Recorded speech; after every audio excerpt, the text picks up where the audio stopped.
Are you planning to hike the 90-mile Wonderland Trail in Mount Rainier National Park? Then I have 8 tips for you. First and foremost, lucky you. I freaking loved the Wonderland Trail. You're gonna have a great time. Can I just say that I freaking love this trail. I love it. I love everything about it. By the way, if you hear panting in the background, it's my friend Lena, the golden retriever. I'm watching her right now and she's nosy, so she'll be around. Okay, tip number 1. Most people start the Wonderland Trail at Longmire, but this trail is a loop. It's a loop that circles around Mount Rainier. And so you can really start anywhere that there is a trailhead on this loop. I would suggest not starting at Longmire because at Longmire, there are a few things that you will be very interested in somewhere in the middle of your hike, including a general store with snacks and sodas, a restaurant where you can get lunch or dinner, a wilderness information center where you can send a food resupply. So if you start at Longmire, you could utilize these things at the beginning or the end of your trip. But what fun is that when you can get a hot meal, for example, right in the middle of your trip? So I started at Mowich Lake going counterclockwise. I hit Longmire on day 3. And after 2 days of hard rain before getting there, I really appreciated getting to get some snacks, getting a hot meal, getting to go inside. So yeah, I don't suggest you start at Longmire. That kind of takes the fun out of it. Number 2, resupplies. You don't have to carry all of your food with you for the entire trip if you don't want to. If you would like to, go ahead, you're more than welcome. But this trail's pretty tough and it might help you out to not have to carry all of that heavy food all at once. My trip was only 5.5 days long, so yeah, I could have carried all my food, but I didn't want to. And many people do this trail in a longer time span. So I would say it would be especially helpful for those people doing it in more days if they break up their food, bring part of their food with them, and send part of their food as a resupply. There are 3 places on the Wonderland Trail that you can send resupplies. These are all in the national park. So those places are the Longmire Wilderness Information Center, the White River Campground, and the Carbon River Ranger Station. I will put a link below in the show notes detailing exactly what you need to do and where you need to send these resupplies. But just something to note is that you do have to put resupplies in some sort of plastic container. This is to keep out rodents. So I sent mine in like a 5-gallon bucket or something like that. For me, it was really easy. At Longmire, everything's kind of all in the same little area. You have your general store right next to your restaurant, and then just across the street is the Longmire Wilderness Information Center. So it was easy. And bonus for me, I actually changed my itinerary while I was at the information center. So that was helpful as well. Number 3, if you stay at just one campsite on the Wonderland Trail, I would highly recommend that you stay at Indian Bar Camp. It's higher elevation, so it might be a little bit colder than some of the other campsites that you're staying at, but it is just incredibly beautiful. I mean, the entire trail is amazing and so beautiful. Like Washington is just incredible, but Indian Bar Camp is next level. I can't even describe to you how much I loved it. It was just incredible. See for yourself, this is it. I did not stay there because I didn't know about it until I was already there, but also I was there in late September, early October, and it was pretty cold by then, so I wouldn't have wanted to stay up that high, but especially if you're gonna be going through in the summer, like maybe August when all of the snow is melted and you're kind of at your warmest time of the year, I would highly recommend staying there. Number 4, there are a couple of dangerous washouts on the trail where the trail has basically eroded down a cliff.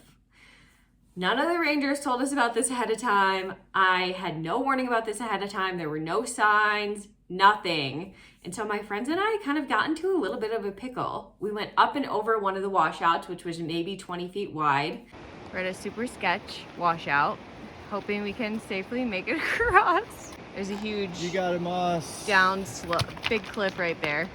And then we came to another one which was like 100 feet wide.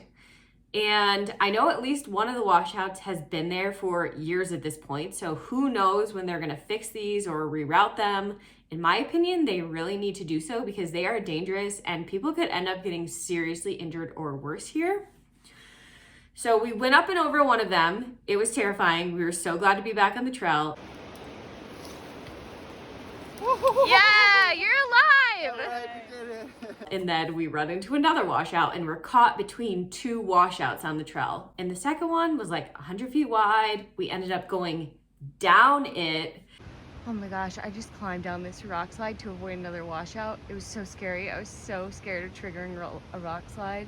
But that was dangerous too because there was a bunch of scree and it was really loose. So I was really scared the whole time I was going down that I was gonna trigger a rock slide. I'm literally shaking. I was not expecting these washouts and having to do this. Oh my gosh, I'm literally shaking.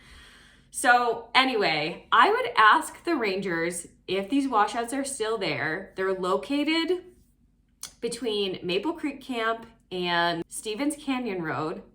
So if you're going counterclockwise, this is between Longmire and Maple Creek Camp. It's much closer to Maple Creek Camp, but just to give you an idea where it is on the trail. So I would ask the rangers, are these washouts still there? And what do you recommend I would do? So we heard from a ranger after we'd already been through this. Dory talked to one and he was like, oh, usually people take the road around the washouts. But we had talked to two separate rangers before we went through this area. It was never mentioned. There were no signs. There was nothing on the website about it. So just be forewarned, because given the choice, I would not go through the trail and have to deal with the washouts. I just think they're too dangerous. So yeah, talk to the rangers and maybe reroute yourself on the road so you can avoid the washouts. Number 5, you have to stay in designated campgrounds and campsites while you're on the Wonderland Trail. So you have to book when you win the lottery, because you have to do the lottery in order to get your permits, or there's also an option for walk-up permits. But when you do that, you have to book all of your campsites in advance. And these campsites are like, they're small and they're in designated areas. So my friend Dory brought his hammock. He's normally a hammocker, and of course, most of this area is wooded. So he thought no problem with the hammock. But because you have to stay in designated spots, here's a look at our campsite at Maple Creek Camp. He had actually a lot of trouble finding trees within the campsites where he could hang his hammock. So if you're normally a hammocker, but you also have a tent that you sometimes use, for this trail, I would honestly recommend bringing your tent, just because I watched Dory each night and we kind of had our pick of the campsites while we were out there, because we came in the early fall when a huge rainstorm had just come in. A lot of people had canceled. So even getting to the campsites, like within one campground, there would be campsite 1, campsite 2, campsite 3, campsite 4. So we usually had our pick of any of those campsites, and still he was having trouble finding trees that would work for his hammock. Ultimately, it was fine. It was just a little extra work, but I think it would just be easier if you brought your tent. Number 6, on that same note, when you get your permit for the Wonderland Trail, it says that you can have up to 5 people and 3 tents. So this is just for a regular permit. They do also have group permits and they have group campsites, but for just the regular, up to 5 people and 3 tents. So I was kind of thinking, like, why would you only be able to have 3 tents if you have 5 people? Like, could we squeeze more? But now that I've actually been out there and have seen how tiny some of the campsites are, I would definitely say, yeah, you're not gonna be able to fit more than 3 tents in many of these, especially because in the summer, a lot of these campgrounds are gonna be totally full and you're not gonna be able to go around to the different sites and pick which one you want. So just be ready for the campsites to be really small, and just know that, yeah, you really are not gonna be able to fit more than 3 tents. Number 7, this is a tough hike with steep ascents and steep descents.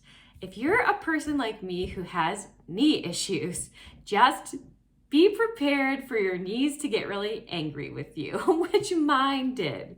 So for me, it's always really helpful on my knees to have trekking poles. They make a huge difference, especially on descents. And then I also, for this hike, brought knee braces for both of my knees. And I ended up having to take a lot of ibuprofen.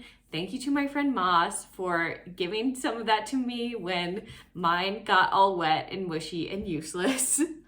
Obviously, I'm not a healthcare professional, so I'm not gonna tell you to take drugs or anything like that.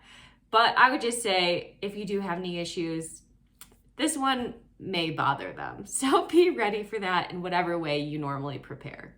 And number 8, I know that this is probably better in the summer. Summer tends to be the drier season in Washington State, but when I did this trail in early fall, we got some insane rain, like a few inches in 48 hours. Current state of the weather right now. Welcome to the Pacific Northwest. And I personally was drenched to the bone, even though I was wearing all of my rain gear. Thankfully, my camp stuff stayed pretty dry because I had everything in dry bags. Okay, I'm in my tent eating a chocolate bar. I'm feeling a lot drier and a lot warmer. But I would just recommend that you take serious precautions for rain. Make sure that you have everything in dry bags. It can put you in a dangerous situation if your sleeping bag, for example, gets wet, especially up in the mountains where it can get colder, even in the summer. So just be prepared for rain. And I know that generally the rainy season in Washington can start in late September, early October, but the Mount Rainier National Park website does say that they can get rain any day of the year. So just be ready for it. So those are my tips. If you haven't watched my Wonderland Trail series, make sure you go back and watch that. I'll put that up there and in the show notes. I hope that you found this video helpful and have a wonderful time on the Wonderland Trail. Don't forget to subscribe for more hiking, backpacking, and outdoor content, and I'll see you later.